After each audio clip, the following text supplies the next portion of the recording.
Hi guys, আসসালামু আলাইকুম। আজ আপনাদের সামনে হাজির হয়েছি হলুদের থিং কেক রেসিপি নিয়ে। প্রথমে একটা বাটিতে 4টি ডিম নিব। ডিমগুলা ভেঙে কুসুম আলাদা করে নিব এরকম। তারপর একটি বিটারের সাহায্যে হালকা বিট করে নিব। এবার একটা বাটিতে শুকনো উপকরণ ছেলে নিব। প্রথমে 1 কাপ ময়দা, তারপরে 1 চামচ বেকিং পাউডার, 1 চামচ সোডা, 1 চামচ কর্নফ্লাওয়ার আর 2 চামচ দুধ নিয়ে ভালো করে মিশিয়ে নেব।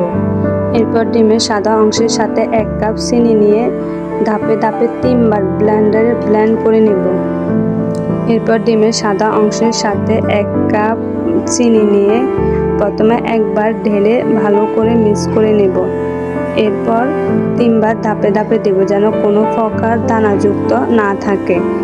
এরপর যখন একটু হালকা কুসুম হয়ে হালকা একটু বিট হয়ে আসবে ফোম আকারে, তখন একে একে 3টা ডিমের কুসুম দিয়ে দিব। ডিমের কুসুম বিট হলে এর মধ্যে 2 চামচ তেল মিক্স করে নেব।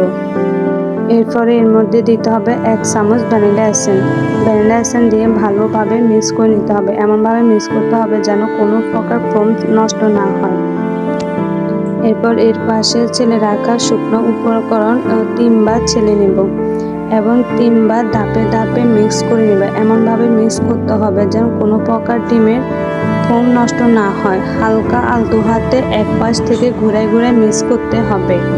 মিক্স করা শেষে একটা মোল নিব। প্রথমে মোলের তেল ব্রাশ করে নেব। এর মধ্যে একটা র্যাপিং পেপার বিছিয়ে দিব।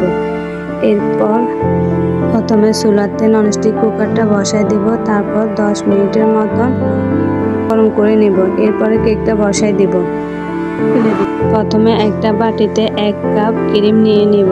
এরপর এটা বিট করতে থাকব। এরপর বাটির আশেপাশে যে ক্রিমগুলো লেগে আছে এগুলো একটি স্প্যাচুলার মাধ্যমে মধ্যখানে নিয়ে আসব। এরপর আবার বিট করতে থাকব। ততক্ষণ পর্যন্ত বিট করব যতক্ষণ পর্যন্ত ক্রিমগুলো একটি পারফেক্ট ক্রিমের আকার ধারণ না করে। যখন ক্রিম শক্ত হয়ে যাবে এই পর্যায়ে বিটারের কাঁটা অফ করে দিতে হবে। চুলাতে 40 মিনিট বেক করার পরে কেকটা নামায় একটা সাইডে ঠান্ডা করে নিতে হবে। এরপর একটা ছুরির সাহায্যে কেকটাকে মোল থেকে কাটিয়ে নিতে হবে। এরপর কেকের বোর্ডে কেকটাকে ঢেলে নেব। তারপর র্যাপিং পেপারটা তুলে নেব। এরপর কেকটাকে 3টা স্ল্যাশে কাটিয়ে নেব। তার মধ্যে এক এক করে তার মধ্যে চিনির সিরাপ দিয়ে দিব। এরপর একটু একটু করে ক্রিম দিয়ে এটাকে কভার করে নেব। এরপর যখন এই লেয়ারটা শেষ হবে দ্বিতীয় লেয়ারের মধ্যে সুগার সিরাপ দিয়ে তার মধ্যে কেকের ক্রিম দিয়ে দিব। তারপর সর্বশেষ লেয়ারটি বসায় দিব। তারপর তার মধ্যে সুগার সিরাপ দিয়ে তার উপরে ক্রিম দিয়ে ভালো করে কভার করে নেব। এরপর আধা ঘন্টার জন্য ফ্রিজে রেখে দিব। ফ্রিজ থেকে বের করে ক্রিম হলুদ কালারের ক্রিম দিয়ে পুরো কেকটাকে কভার করে নেব। এরপর একটা ছুরির সাহায্যে একটা ঢাকনার সাহায্যে 2 পাশে ছুরি এঁকে নেব।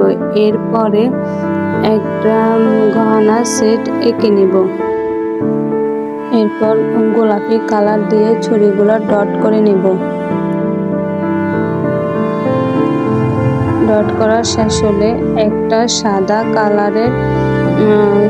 কালারের ক্রিম দিয়ে ছুরিটা এঁকে নেব। এরপর গহনা সেটটা এঁকে নেব। এরপর একটা ছোট গোলাপের নজেল দিয়ে ছোট ছোট 7টা গোলাপ এঁকে নেব। এরপর গোলাপগুলো সেটের নিচে বসায় দেব।